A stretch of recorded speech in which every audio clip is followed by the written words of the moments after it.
Тема написания гимна Республики Ингушетия. Он уже живет отдельно от меня. Был определенный запрет на исполнение этого гимна. И именно вот благодаря этому популярность гимна стала вот еще больше. Рамзан, как нам решить проблематику пригородного района и города Владикавказ? Ни осетины, ни ингуши никуда не денутся, они будут всегда жить рядом. Архивные документы ингушей, они сегодня существуют? Но такое, чтобы сразу пролили свет и все стало ясно, таких архивов, конечно, не существует. Вот что не хватает жителю, в частности, селения Джейрах, и в целом в Джейрахском районе для комфортного проживания? Насколько ты справедливый человек? Я знаю, что пригородный район, он наш. Мы находимся в самом живописном уголке нашей республики, в Джейрахском районе. Здесь проживают гостеприимные, замечательно отзывчивые люди, среди которых живет человек, который внес огромный вклад с момента возрождения ингушской государственности. Человек, который фактически написал первую страницу современной Ингушетии, автор нашего гимна Рамзан Цуров.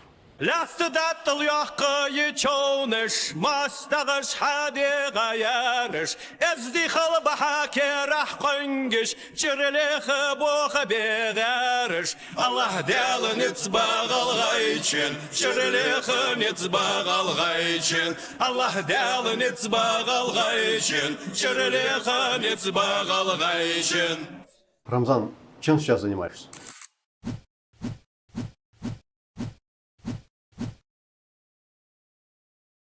Ну, я сейчас занимаюсь туризмом, занимаюсь, и еще у меня филиал, я заведующий филиалом Молдобекского топливно-энергетического колледжа. У нас здесь два факультета небольших, 30 с лишним человек, туризм и реставраторы, каменщики, каменщики и деревянное зодчество. По поводу туризма подразумевается, что ты работаешь гидом, правильно? Я и работаю и гидом, и практически всем, да. Организовываю туры. Организация туров. Да. Мы по поводу туризма чуть попозже поговорим, это тоже Хорошо. Интересная тема. Собрались же мы сегодня, чтобы главный вопрос, который меня интересовал, тема написания гимна Республики Ингушетия. Как этот процесс происходил? Я слышал, что изначально это было просто стихотворение, написанное тобой, и потом кто-то донес до каких-то депутатов. И там оно было зачитано, и решили из этого сделать гимн. Так ли это? Ну, в общем, это так, и не совсем так. Я вот хочу сказать, что было написано действительно стихотворение, но все мы в то время в ожидании того, что все-таки республика, это был 90-й год. В 90-м году я написал это стихотворение, оно так и называлось «Гимн Ингушетии». В том же году был такой Балаев Магомед, он издавал рукописный журнал «Дош». С ним работал еще Кадзоев Нурдин. И вот это стихотворение Магомед взял и напечатал вот в этом журнале «Дош», опубликовал. Там единственная публикация была. И уже потом как-то этот журнал вышел, где-то было стихотворение. И уже после 92-го года, когда все эти события произошли, подписали вот создание республики, там все произошло. Вот инаугурации Аушева у меня не было дома. Я узнал, что мое стихотворение выбрали. Была такая группа, это был Зангиев Руслан, Арчаков Магомед, еще несколько человек. Вот они все-таки искали текст. В итоге остановились на этом тексте, на моем стихотворении, потому что оно уже было. Меня в это время не было в республике, как говорится, я только позже приехал. И они буквально за несколько дней к инаугурации написали музыку. И так появился гимн на мои слова. Потом, уже после инаугурации, после этого, как говорится, литературная общественность сказала, что так неправильно. Нужен конкурс. Провели конкурс. Там было, по-моему, около 50 текстов снова. И на этом конкурсе мой гимн победил снова. Изначально, Так получилось. изначально, когда ты писал это стихотворение и назвал его гимном Ингушетии, Да. смысл изначально, вот ты закладывал, что он будет гимном? Ты как бы предлагал его гимном, или же это название, которое, по твоему мнению, подходило к этому стихотворению? Я не только гимн, мы все думали, все, как бы сказать, более-менее патриотическая общественность, молодежь, все мы так или иначе собирались, думали об этом. Кто-то думал, вот герб вот таким будет, флаг будет, должен быть вот таким, вот таким. Об этом речь шла. Даже и, в общем, да, я написал стихотворение с надеждой, что, конечно, что оно станет гимном Ингушетии, да, вот так. И когда это произошло, реакция, ты говоришь, не был дома, а когда приехал, наверное, узнал.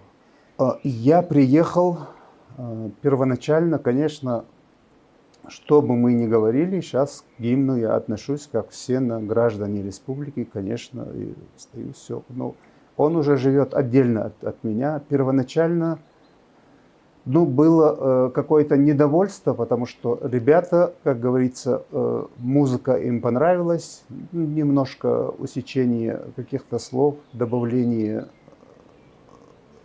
там нескольких строк, изменений. Это все произошло. Суть стихотворения, само стихотворение так осталось, но, в общем, какие-то изменения, да, конечно, там были. Сейчас говорить об этом все, это просто такая маленькая, мелкая возня вокруг гимна, она и не нужна была. Но тогда я пытался все-таки, говорил и Руслану, и ребятам, всем, я был даже в администрации президента, что немножко нужно доработать, что ритм слишком быстрый, как бы говорится. Уже сейчас мы к этому привыкли. А тогда это было вновь, что казалось, что гимн должен не так звучать. Но в итоге Руслан Аушев сказал, ничего не будет, все, поезд ушел, гимн останется вот таким, каким он был.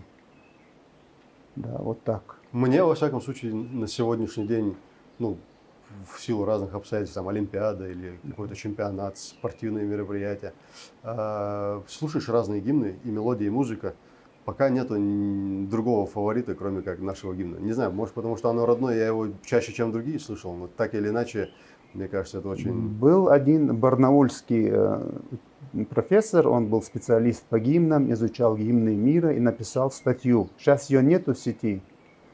Она называлась «5 самых интересных гимнов мира».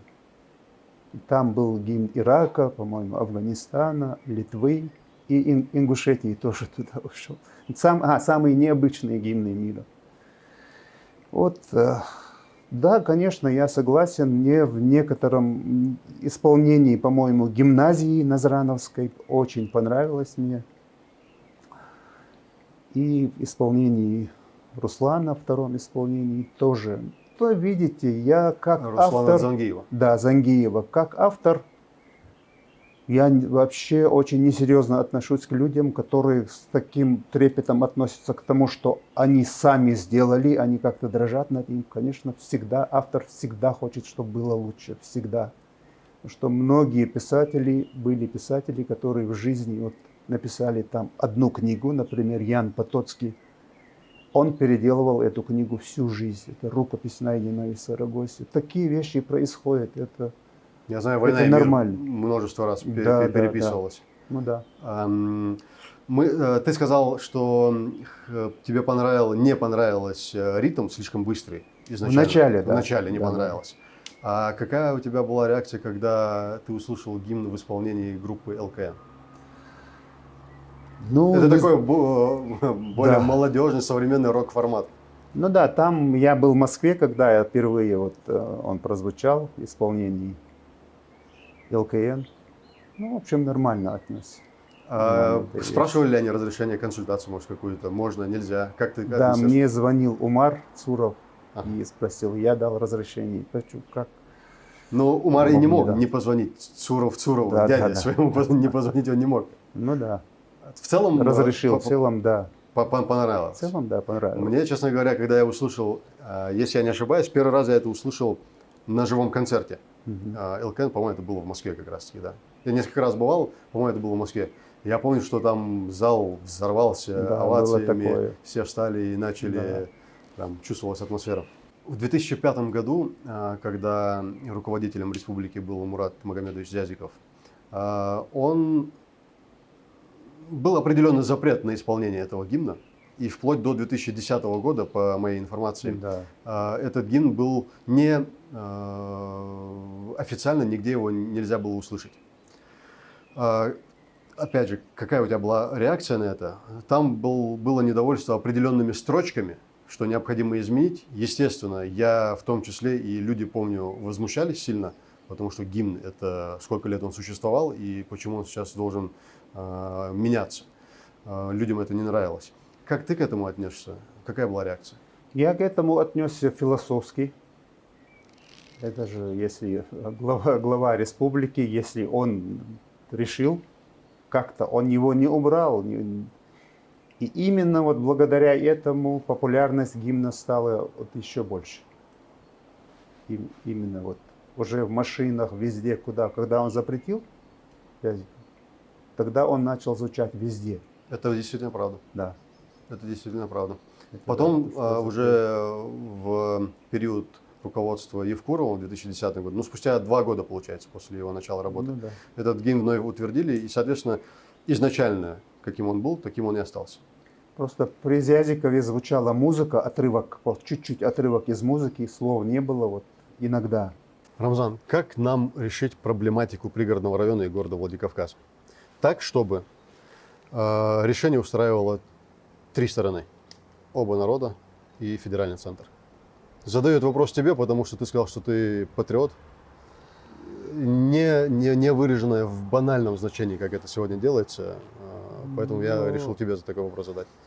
В первую очередь нужно знать, что ни осетины, ни ингуши никуда не денутся, они будут всегда жить рядом. Это так уже это сложилось, конечно, как патриот. Я знаю, что пригородный район, он наш, это абсолютно точно, он исторический, все такое. Да, это банальность, конечно, как ты говоришь, но с другой стороны, как решить эту проблему? Во-первых, федеральный центр, если будем говорить про тот Советский Союз, сталинский, который был, это был такой центр, который создал эту ситуацию. И если бы центральная власть захотела бы решить эту проблему, и многие другие проблемы, она бы ее решила, но я не вижу такого решения этой проблемы, не вижу, чтобы удовлетворить всех. Так не бывает. Система каких-то компромиссов. Сложный вопрос, это тяжелейший вопрос. Как на него ответить, я даже не знаю. То есть все 3 стороны не могут быть довольны исходом решения в любую, какую бы сторону ни было? Никогда не будут довольны. Во-первых, мы должны реально относиться, реальная ситуация такая, да, вот нас выслали, да, но перед этим там грандиозная обработка населения и тех, куда мы едем, да, едут бандиты, там все. Ну, многие были довольны, что нас выслали из соседних народов, не буду называть, что мы были выселены, что освободили земли. Это очень сложный вопрос. Сейчас мы находимся в тяжелейшей ситуации, мы находимся именно ингуши, потому что другого такого вопроса, если внимательно подумать, все говорят, у нас проблем везде много, нет. На Северном Кавказе самый болезненный вопрос, это как раз находится вот здесь, это ингушско-осетинский. Найдите мне другой подобный какой-нибудь, где-нибудь. Нет такого. Меня всегда интересовал вопрос, когда ингуши были в ссылке, подверглись сталинским репрессиям, Назрань, нынешний город, тот период назывался станица Кастахи-Тагурова. Почему сегодня осетинская сторона не говорит, что Назрань – это их город? как они могут говорить, что это наш Ну город? почему они до говорят такой это степени? про Буро, Владикавказ, а про Назрань, например, нет? Но про Буро они говорят, потому что Буро хоть и был основан около ингушского поселения Заур, но он именно непосредственно на территории, где была крепость. Там еще ингуши не жили, на территории, где основали крепость. Хотя рядом, чуть повыше, где сегодня находится гидроэлектростанция, некоторые говорят, я не знаю, у меня нет таких сведений, что Заурово находилось еще второе Заурово в самом центре города, я этого не знаю. Но выше, где сегодня Южный, в этих местах находилось. Позже появилось и Тимурково, там село Тимур-Юрт, где, кстати, жили и Долгиевы, и Мальсаговы, да. Мало кто об этом знает, чтобы пофамильно назвать. Как не знаю, Долгиевы, там жили очень много Долгиевых и Мальсаговых. Жили там. Кладбище было, отдельное кладбище Да. Долгиевых, Да. да, на территории спиртзавода, который там был. Это все такая известная история, просто они говорят, ну, Назрань это поздно, это 44-й год. Им очень сложно было бы говорить, что Назрань, Слишком свежо. Кастах-Дауров, слишком свежо, да.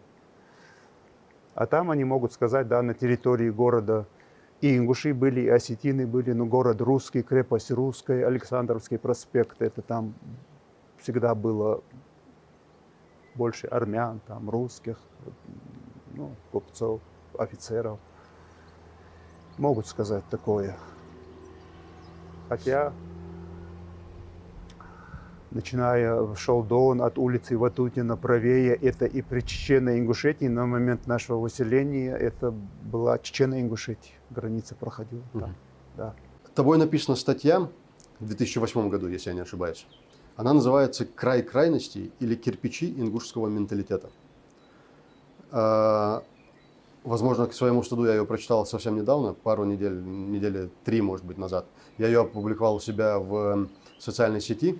Я думаю, многие прочли ее, потом, во всяком случае, комментариев было много. За 16 лет что поменялось? За 16 лет, ну, внешний вид республики, но это и в других республиках произошло. Не думаю, что это связано как-то с моей статьей. Республика была очень грязная, очень грязная. Горы, это было время, когда я о внешнем виде, может быть, это не мелочь для нас, живя в горах, я знаю, что это не мелочь, просто здесь КАМАЗами вывозили мусор. Все, кто приезжал на пикники, они просто вставали и уходили.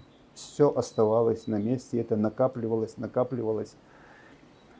Чисто, если взять саму молодежь. Прошу прощения, что перебиваю. Это несмотря на то, что раньше здесь не было асфальта, здесь люди приезжали достаточно редко. Это Да. не как сейчас, выехал через час ты Да. в горной части. Несмотря на то, что людей было мало, мусора было больше. Конечно, было больше, потому что 99% людей просто оставляли мусор там, где сидели. Да. Это делали практически все. К сожалению, и сейчас это не редкость. К сожалению. Сейчас, намного реже, но сейчас равно имеет 9 человек из 10 мусор увозят. Но сейчас тоже положение катастрофическое, потому что людей стало больше, особенно в таких тупиковых зонах, куда сходятся все. Это Вовнушки, там, Эгикал, ну, где люди останавливаются все. Там эта проблема есть, конечно. Так, а еще что поменялось или осталось прежним из этой статьи? Там было сказано и о нашем менталитете, о том, что мы вечно никак не достроим, строим дома.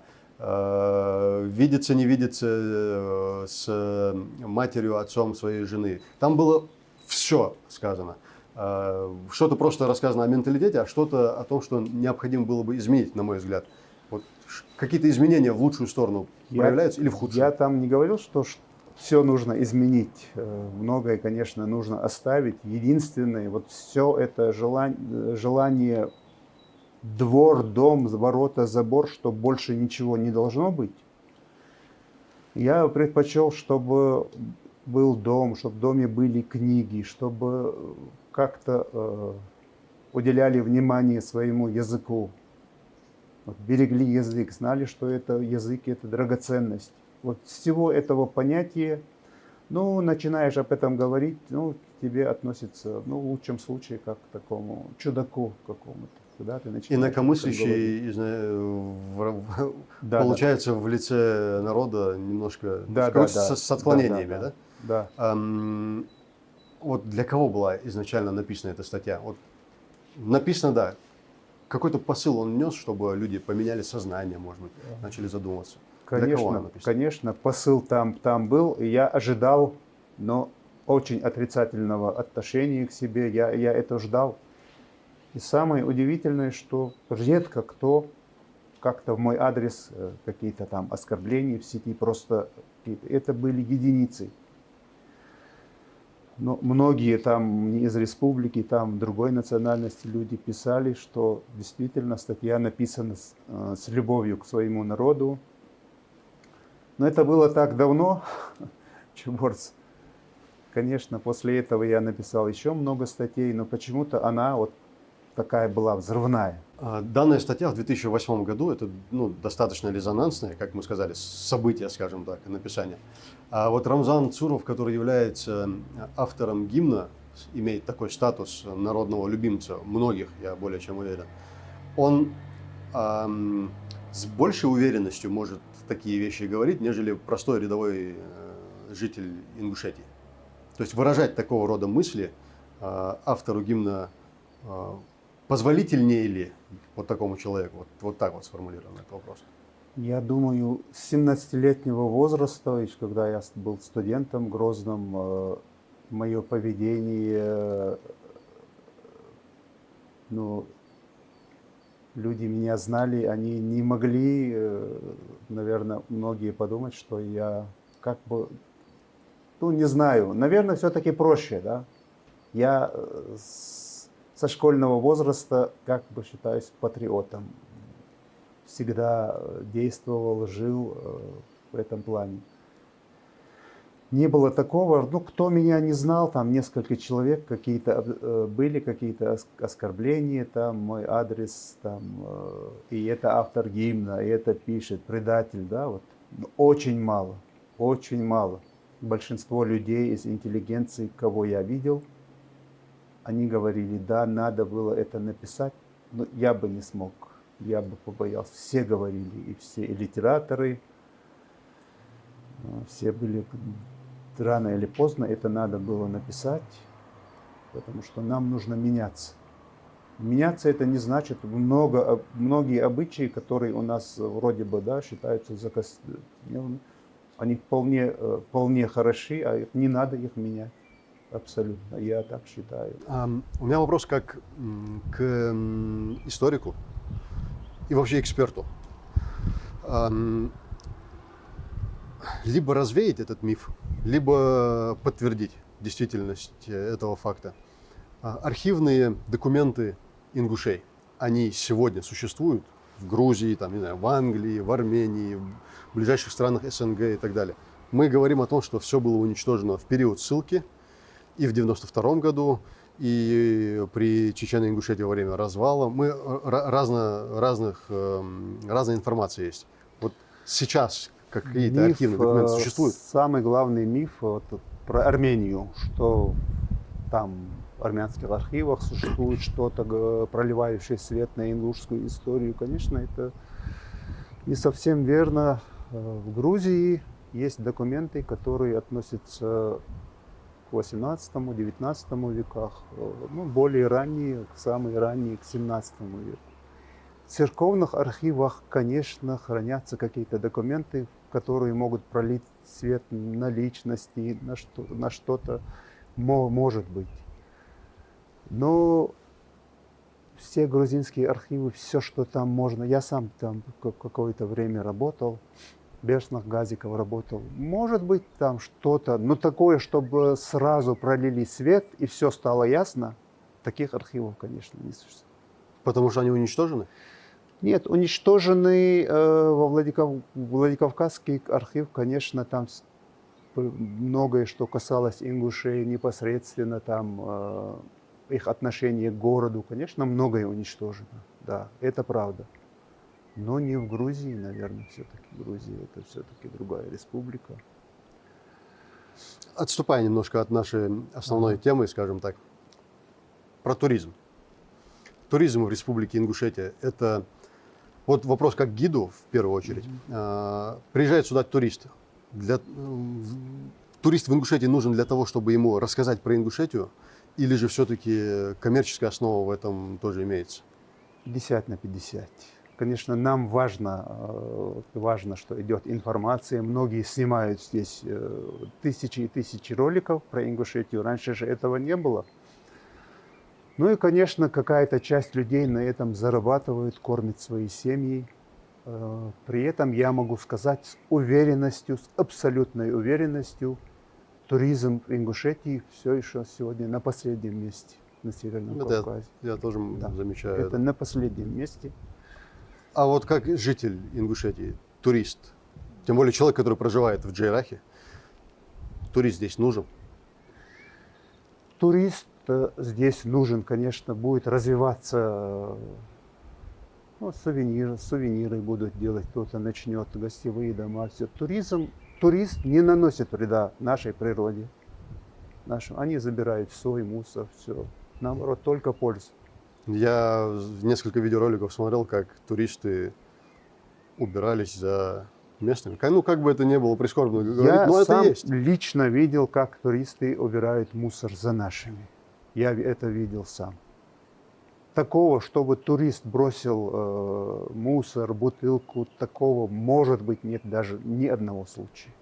Ну, турист, он на то и турист, потому что он везде путешествует, он знает уже менталитет туриста, скажем так, Конечно. что нужно за собой убирать. Вот мы приехали на моей машине, у меня в машине лежат мусорные, вот эти большие черные мешки. И если я еду, допустим, с детьми или еще куда-то, я их приучаю. Ну, это элементарные вещи, которым с пеленок нужно учить этому детей. По поводу «надо меняться».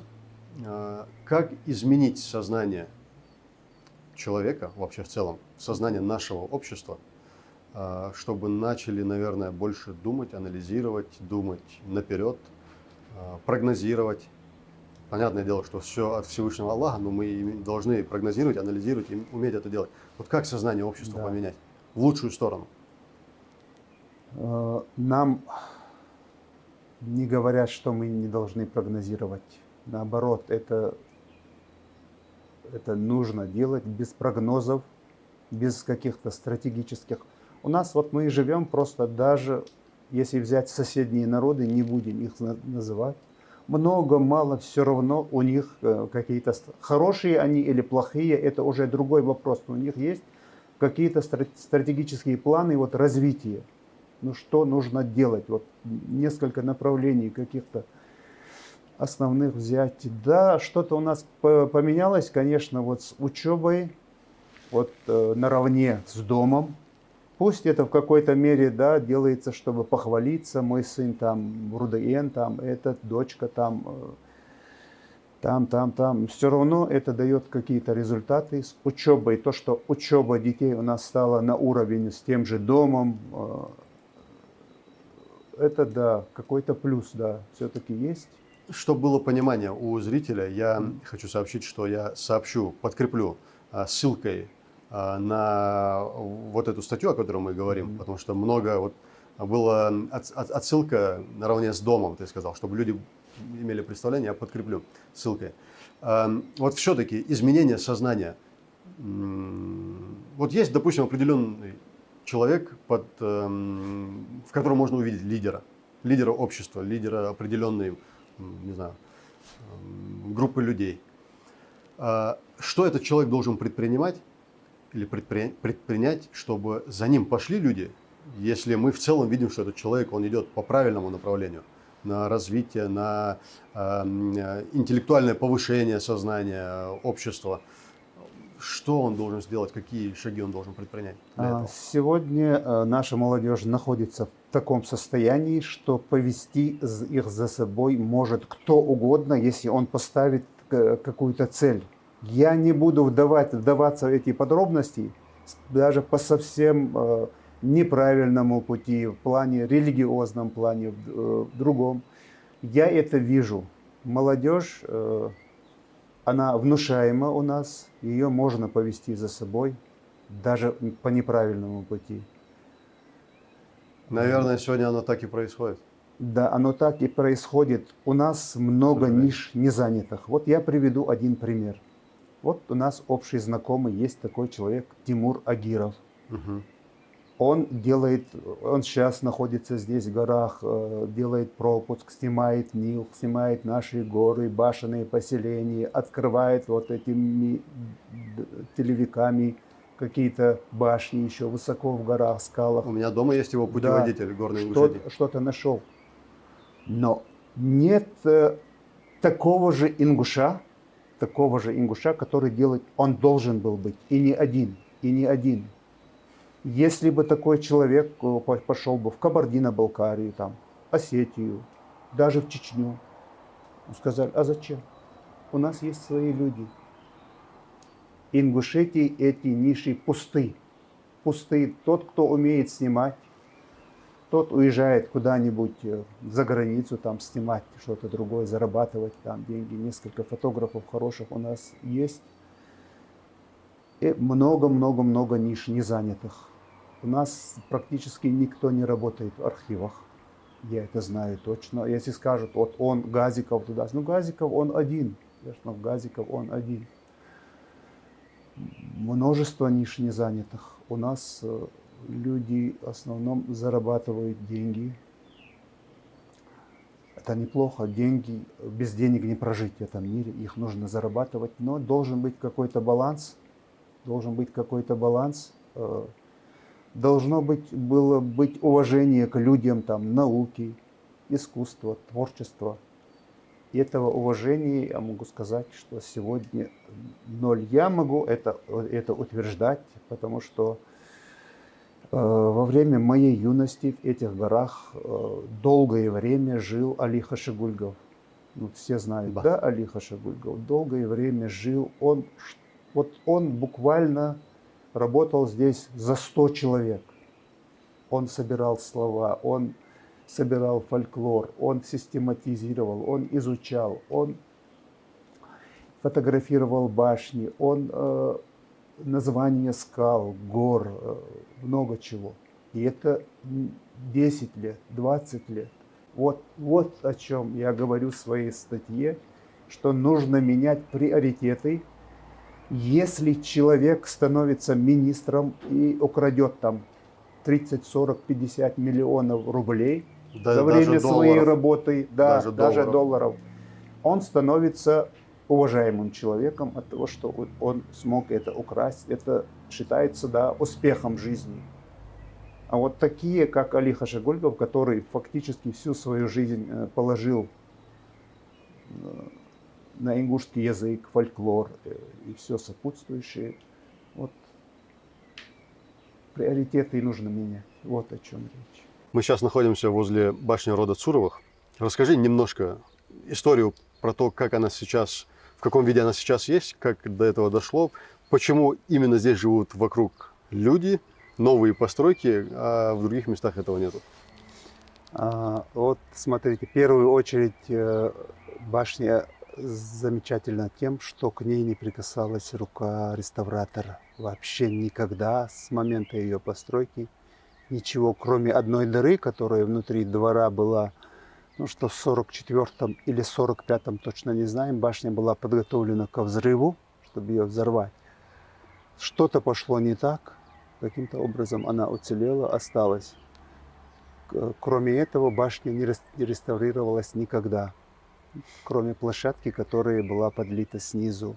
То есть даже крыша, вот этот шпиль... Шпиль не сохранился. Шпиля нет. Его нету, да? И шпиля нет с 40-х годов. Ага. Да, даже возможно, даже с 30-х. То есть трещины, вот, которые есть сейчас, это вот все, что осталось с тех времен, оно не делалось, не заделывалось. Абсолютно. Кроме вот этой одной маленькой небольшой дыры. Да. Она, башня сохранилась в идеальном состоянии, и в ней, в принципе, видно, по ней видно. Ну, крыша немножко начинает разрушаться, начала достаточно давно, обрушились балконы. Что еще? Она построена примерно 1610-620, вот этот период, да, года. У меня вопрос такой по поводу реставрации, которой сейчас активно занимается и фонд Сафмар Микаэла Гуцериева. Раньше это делалось за счет средств рода того или иного башенного комплекса. Правильно ли это, раз? Во-вторых, насколько род, представители того или иного рода компетентны реставрировать? Не у каждого рода эти реставраторы есть. Нет, И вот то, что происходит сейчас, что это поручено фонду, у которого есть большие деньги. Первый и второй вариант. Это правильно, нужно, не нужно? Твое мнение на этот счет? Нет, и первый, и второй вариант, в принципе, и в первом варианте нужны грамотные специалисты, и во втором варианте нужны. Дело в том, что и на родовые деньги, и сегодняшние реставраторы, которые работают с Сафмар, которых нанимает фонд Сафмар, это одни и те же люди. Угу. Да, это одни и те же люди. Компетентных, серьезных, грамотных, нужных нам реставраторов нет по всей стране. Их просто нет. Это однозначно. Но вопрос в том, что их надо учить, что-то делать, привлекать специалистов. Но я заметил, я сам работал как, опять-таки, тоже фонд Сафмар, сам Микаэл Гуцериев реставрировал сам свой башенный комплекс. Мне пришлось там поработать. Полгода я там работал, я восстановил там склеп, один очень интересный склеп. Ну, я самоучка. Ну, камнем я занимаюсь вот почти всю свою жизнь, где-то лет с 30 я начал интересоваться камнем, по породам камней. Ну, я могу посоперничать со многими каменщиками, да. Хотя я литератор, но я занимался и камнем тоже. Да. Я это сегодня заметил во дворе. Забор, построенный из камня. Забор, может быть, это была первая моя работа вообще. Даже работа неумехой, можно сказать, да. Но если это неумеха, это не умеха, представить, да. как это на сегодняшний уровень отражается. Башня, которая рядом сейчас с нами, рода Цуровых, отчасти даже с гордостью было сказано, что не касалась рука человека для реставрации. Конечно. Вот сегодня реставрировать башенные комплексы, это есть в этом необходимость? Везде или же отчасти, может быть? Есть такой документ, он называется «Венецианская хартия» 1964 года. Все страны мира, все специалисты мира, в том числе и советские в этом участвовали в какой-то мере, они пришли к мнению, как нужно реставрировать, нужно сохранять все как есть. Там много пунктов, там расписано все. В этом плане все, что сделано новое, допустим, да, пристроено что-то, это должно быть выделяться. И должно быть видно, что это новое. Всю старину нужно сохранять абсолютно, даже окружающее все. А мне наоборот казалось, что часть, которая отреставрирована, должна быть максимально похожа на... Вот. Это мне тоже казалось. Вот в Биште, когда реставрацию Бишта провели, это родовой комплекс Гуцериева, там сверху донизу вот все почистили щетками, железными щетками. И понять, где находится старое. Ах, вот оно как. Да. Угу. Человек видит, что это не новодел, что это все старое, это разрушение, это все было.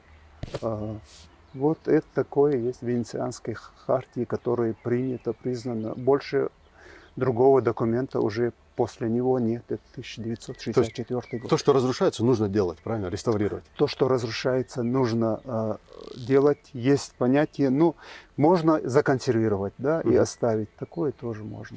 А вот такой вопрос у меня. Когда Сафмар плотно начали с помощью восстановления вот этих башенных комплексов, многие представители тех или иных фамилий, тейпов начали говорить, что мы сами, это наше, и так далее. Я не знаю, сегодня есть такие или нет, но и такие разговоры были.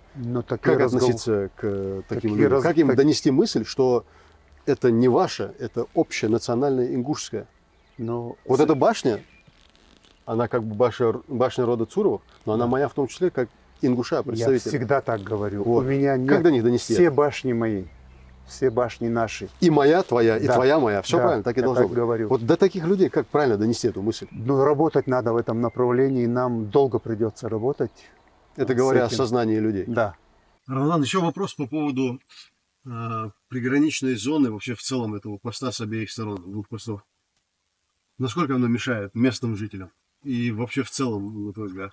В целом, конечно, мешает. Во-первых, сейчас это был раньше вообще очень актуальный вопрос, когда не запускали иностранцев. Мы же развиваем туризм, иностранцев не запускают. Им нужно По-мо- делать пропуск за 2 месяца. А сейчас же тоже это есть. Сейчас же тоже, ну сейчас иностранцы сюда не едут. Сейчас тоже есть. Я просто хочу, что пограничная зона в данном Джейрахском районе, она не совсем законна.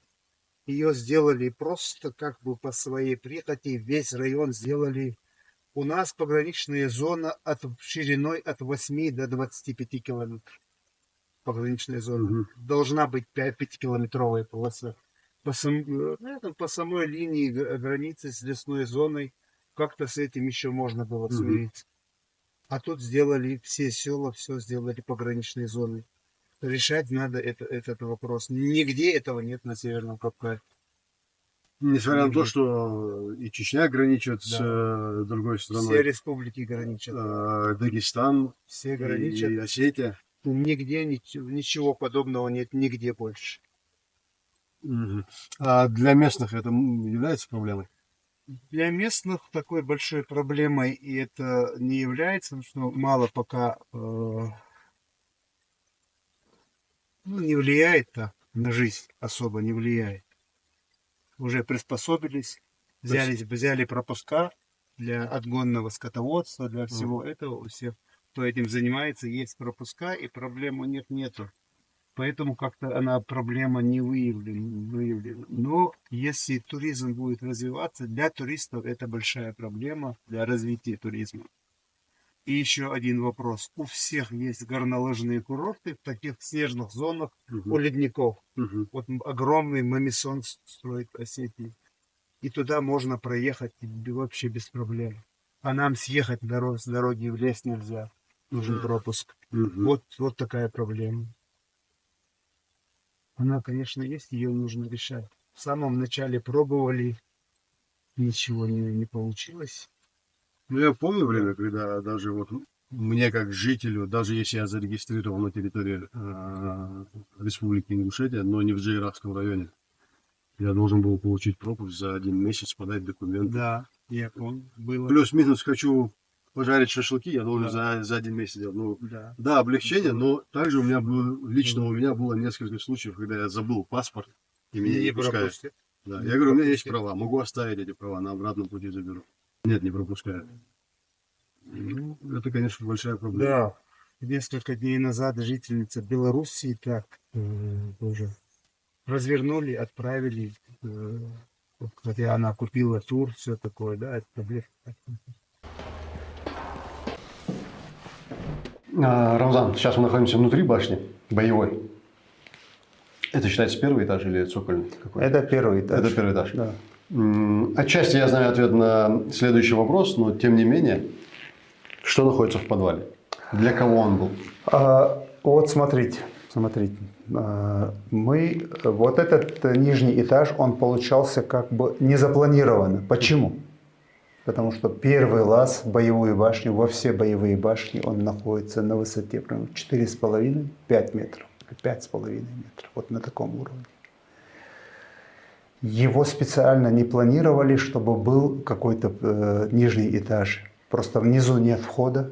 Если бы внизу была дверь, это нижний был бы первый этаж. И так он получился как бы подвал.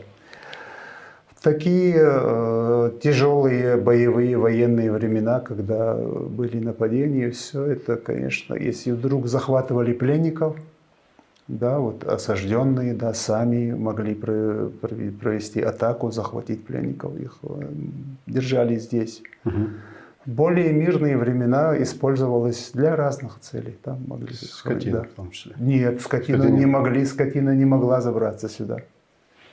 Первый вход в башню находится на высоте 5 метров. Так, есть ли вот такой же цокольный этаж, назовем его цокольный, в котором могла быть скотина? В боевых башнях никогда Не в боевых. жилых? В жилых, конечно, была. Но это не было таким уж правилом, как говорят многие, что первый этаж – это для скотины. Бывало такое, но не всегда. Все, что мы можем видеть в стенах этой башни, ничего здесь не переделано с начала 17 века. Я правильно понял? Абсолютно. С начала строительства этой башни здесь не менялось ничего. Здесь тот же старый раствор. И разрушения, конечно, есть. Балконы разрушены, и верхняя часть разрушена. Но здесь есть один интересный момент. Вот эти черх, это боевые балконы, они защищали стрелка. Единственные башни, у которых опоры сделаны из дуба.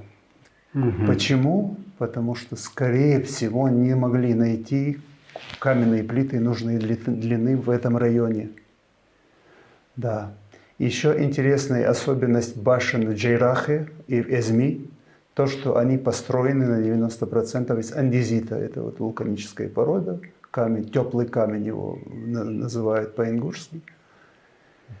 Его брали из терека, это камень, вулканическая лава, Казбек. Казбек – это древний вулкан. Дальше уже другие породы идут. Вот, начиная от Арамхи и выше, идут базальты и доломиты. В какой местности какой камень был? Да. Из того и строили? Да.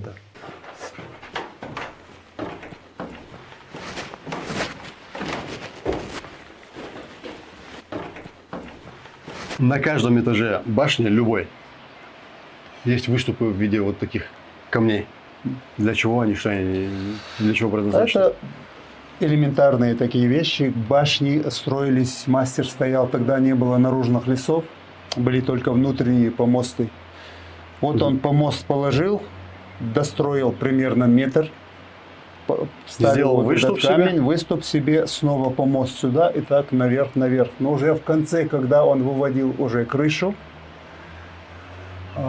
что-то он половину крыши строил изнутри, потом ему приходилось через этот лаз вылезать наружу, строить снаружи, поставить последний камень, замковый камень. И уже он заранее привязывал лестницу к этому, от этого балкона туда и спускался уже снаружи. И резал веревку ножом. И все, башня была завершена.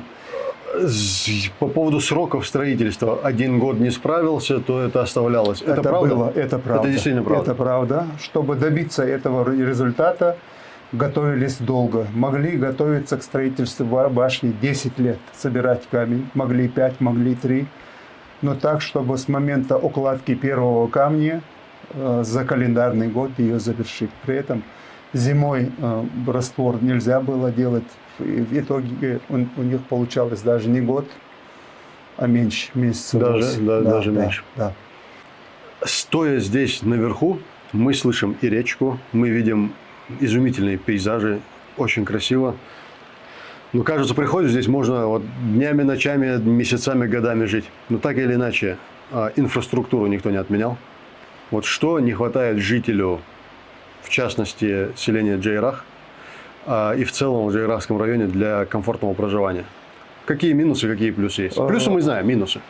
Минусы, честно говоря, я уже минусов здесь не вижу. Потому что если я скажу, что здесь есть газ, дороги, свет, интернет, вода чистейшая, и все это без перерывов, не бывает перебоев вообще никогда.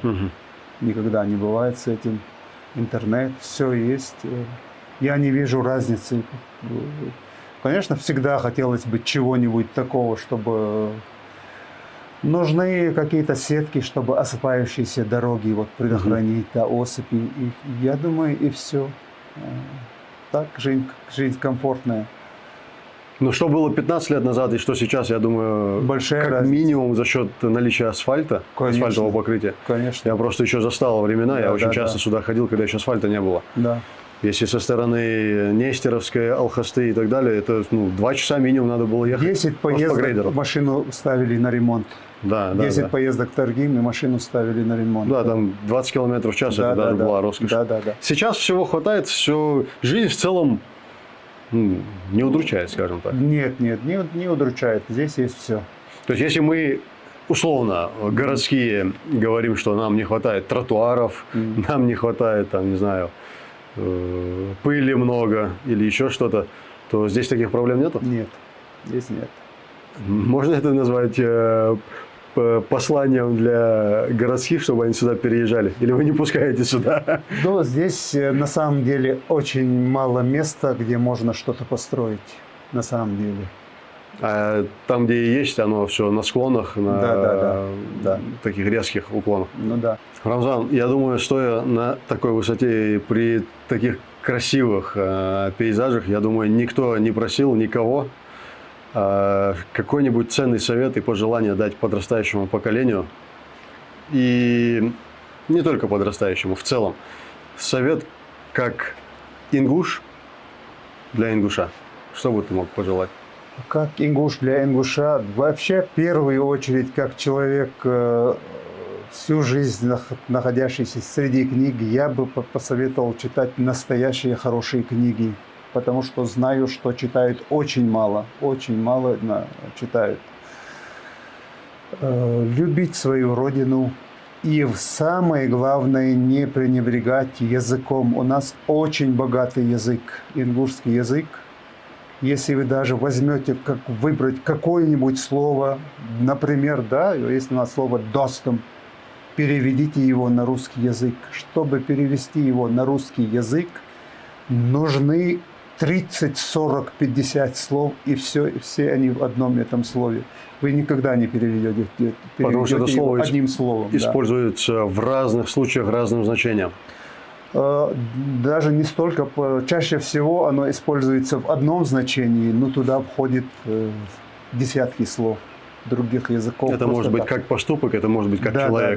Да. Но это понятно. В том числе и слово «эздел». Это не просто это слово тоже, «культура». Это включает в себя намного более глубокие... Я говорю, ингушский не пренебрегать своим языком, любить язык, читать все, что у нас есть хорошего. У нас есть хорошие, интересные писатели, которых можно читать просто с большим удовольствием. Горчханов, Бадрудин есть. Хотя бы назову его только одного. Потому что как чистый литератор, это у меня на сегодняшний день он выходит. Вообще, для меня язык, да, потому что язык, я не боюсь этого слова, действительно умирает. Действительно умирает. Его нет уже... То, что было 100 лет назад, половину мы потеряли. Мы потеряли практически все отвлеченные понятия растений, птиц, особенно мелких птиц, деревьев и всего прочего. Да. Я надеюсь, это пожелание, этот посыл, нужные люди обратят на это внимание и будут стараться во благо. Мы же это интервью, эту беседу вели на русском языке, чтобы охватить большую аудиторию. Рамзан, насколько ты справедливый человек? Наверное, нельзя себя хвалить, но справедливость – это главная моя черта. И из-за этого у меня всегда возникают конфликтные ситуации. Вообще много конфликтных ситуаций. И я очень люблю правду, настоящую правду, потому что это самое интересное для меня. Я не люблю играть. Как бы это выразиться? Мне нужна настоящая жизнь, настоящая правда. Поэтому считается, что многие люди считают меня не очень хорошим человеком. Такое тоже есть. На нашем веку вообще быть совершенно правдивым человеком возможно? Нет. Многое приходится утаивать, молчать, потому что это невозможно. Есть правда, которая тебя уничтожит, тебе не дадут дожить до вечера. Такая правда тоже есть, если ты ее произнесешь.